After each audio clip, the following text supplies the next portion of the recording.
Assignment number 1, No Child Left Behind and Every Student Succeeds Act. The No Child Left Behind Act, NCLB of 2002, and the Every Student Succeeds Act, ESSA, of 2015 were both reauthorizations of the Elementary and Secondary Education Act of 1965.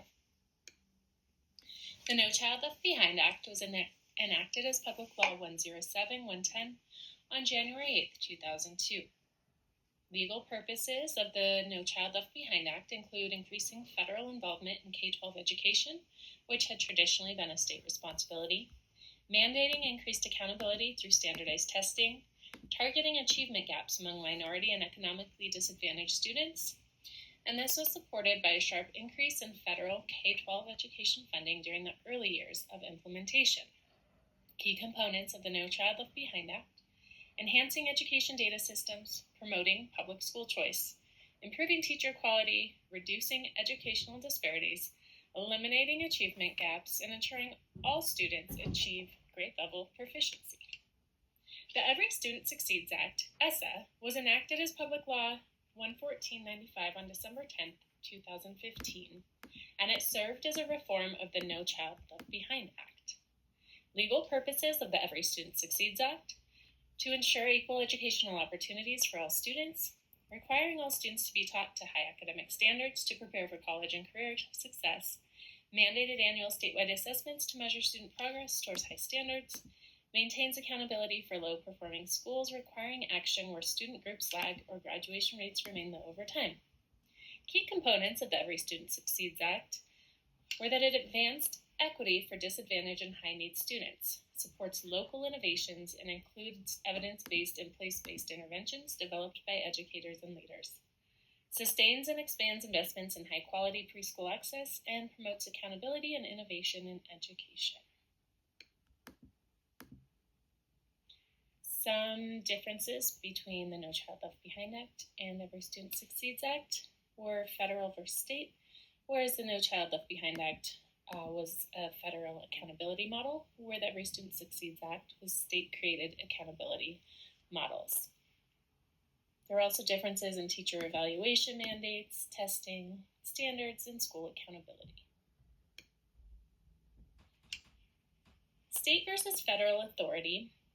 The No Child Left Behind Act expands the federal role in enforcing accountability and standards with limited state flexibility tied to compliance. It increased federal government role and accountability for states, districts, and schools, and allowed limited fund transfers and consolidation via federal performance agreements. There was flexibility for states and LEAs in fund use, but in exchange for strong federal accountability, subject to corrective action and restructuring measures. It has been criticized for the tough guy federal role with punitive measures.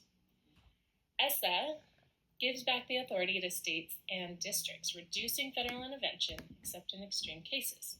Greater flexibility for local officials in rural districts and states in goal setting, and what it means for the institution to be successful in creating interventions for schools that aren't meeting goals.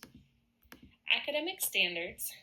No Child Left Behind requires states to implement statewide standards with emphasis on reading proficiency by the end of 3rd grade and national 100% proficiency in math and reading by 2014.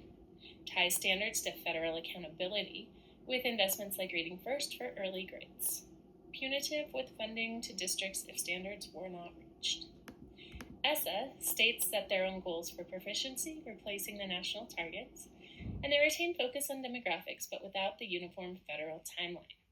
It reduces the federal role where states determine success with grants for targeted programs, such as language instruction and low-performing schools. Annual testing remain the same for grades 3 through 8, whereas the No Child Left Behind Act tracks adequate yearly progress towards national proficiency, and it's tied to federal accountability and sanctions, supports reading initiatives like screening in K-3. Testing results were categorized by poverty, race, ethnicity, disability, and limited English proficiency to ensure that no group is left behind, and 100% proficiency is reached by 2014. ESSA supports state flexibility in interpreting results and interventions, no mention of expanded federal uses. Continues testing for grades 3 through 8, categorized